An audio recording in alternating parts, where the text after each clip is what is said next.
Fine, thanks. How are you? Well, gee, Ann, do you really mean that?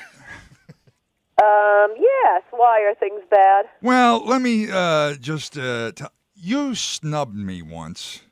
I did not. You did. It was 8 years ago. I'm sure you. Oh man! I think you're wrong, but It was you may proceed. It was a new media seminar in New York City. I don't know if you remember those things. I don't think I went to that. You went to it one time because when you were in the room, Media seminar. you went. Yeah, It was at the Talkers Magazine convention. Did I go with Mark Simone? That's the only time I've ever been to that. That might have been the year. And I saw you in the room, and I went, "Oh my God, that's Ann Coulter! I got to go get a picture with her."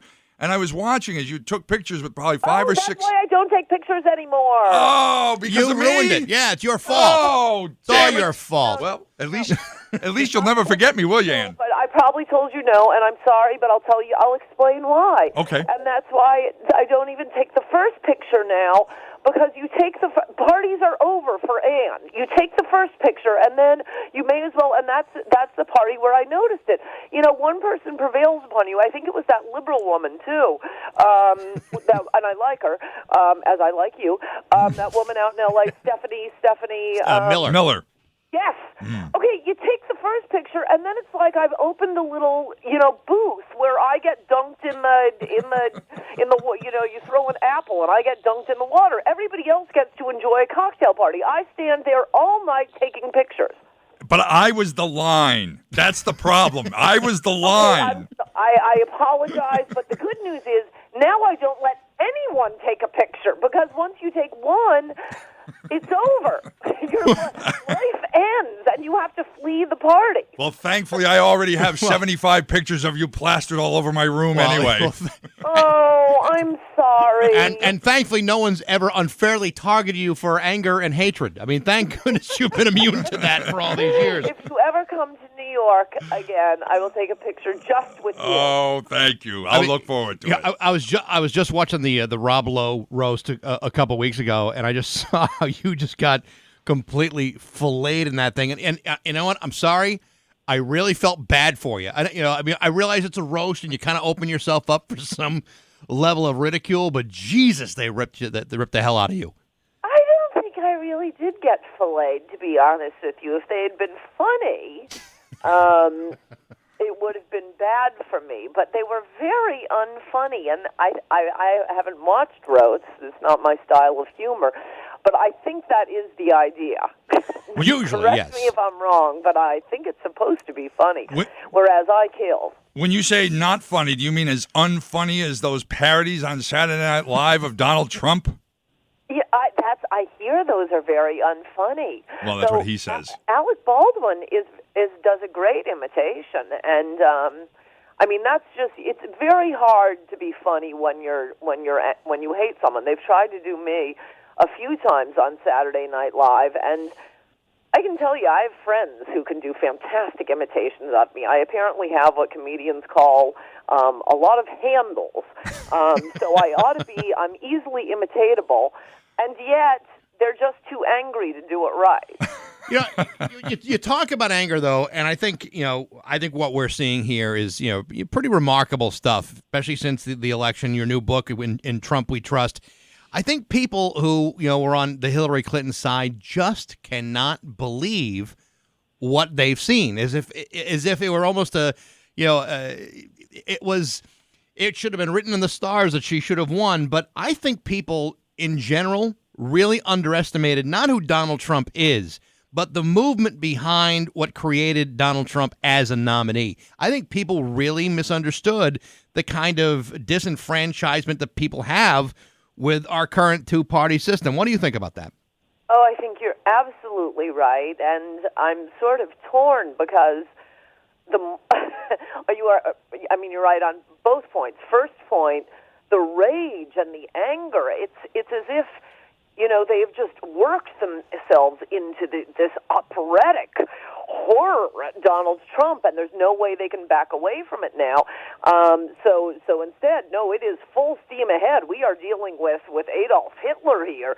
But also, I mean, it's kind of unpleasant. It's not good for the country on one hand for one political party to be so utterly clueless and to really. Hello? Yep. Yeah, we hear. Ooh, I just heard a click. Mm-hmm. And to really hate a large portion of Americans. But on the other hand, as long as they keep pretending the vast middle of the country doesn't exist and keep insulting them and calling them Nazis and white supremacists and Hitler and David Duke, I don't think they're going to be able to get those votes. But do you think the country actually chose Donald Trump to be president, or did we just vote against Hillary Clinton and this is what we've ended up with? Well, a little of both. Not a little of both, obviously a lot of both. There are probably, and who knows, but probably a good 40% would die in the ditches for Donald Trump. There really is passion for him. That whole Obama mania movement in 2008, with I mean, for anyone who lived through it, it was just something to behold. But that was being encouraged by the media. This is with the media calling people who supported Trump deplorable. I mean, just beyond redemption. And still, it's hard to describe, except you've probably seen it. If you leave any of the cities, all you see are massive signs for Trump. The diamond and silk thing. There were pictures of people doing up their Christmas trees and all Trump paraphernalia. The love for Trump, very intense, I'd say, among about 40%. Then you have just regular Republicans who are voting Republican, and they do so dutifully, and God bless them. And then you have some smaller percentage of people who just couldn't stand Hillary Clinton and either didn't vote, voted for Trump, voted Gary Johnson or Jill Stein.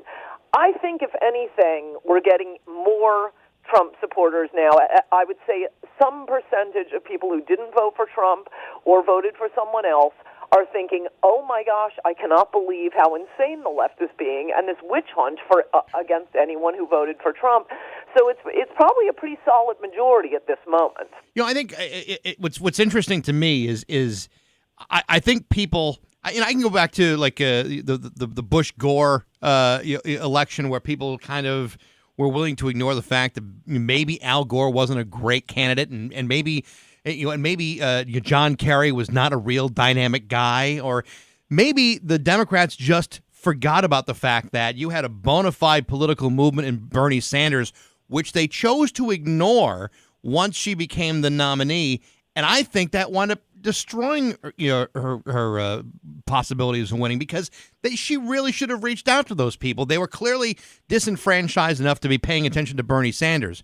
And I think that caused a real problem.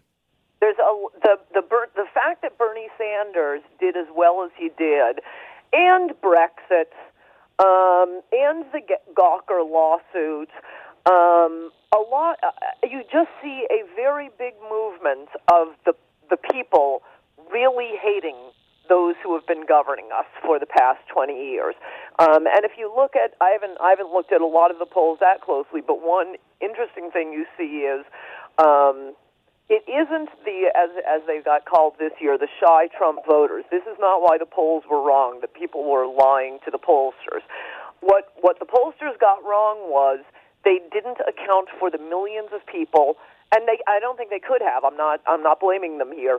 Millions of people who have not voted for 20 years came out to vote for Trump.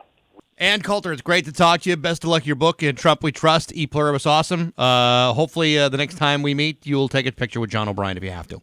I absolutely will, as long as no one else is around. Only because it'll ruin my evening. Ann Coulter with Bax and O'Brien at Rock 102. Thanks, Ann.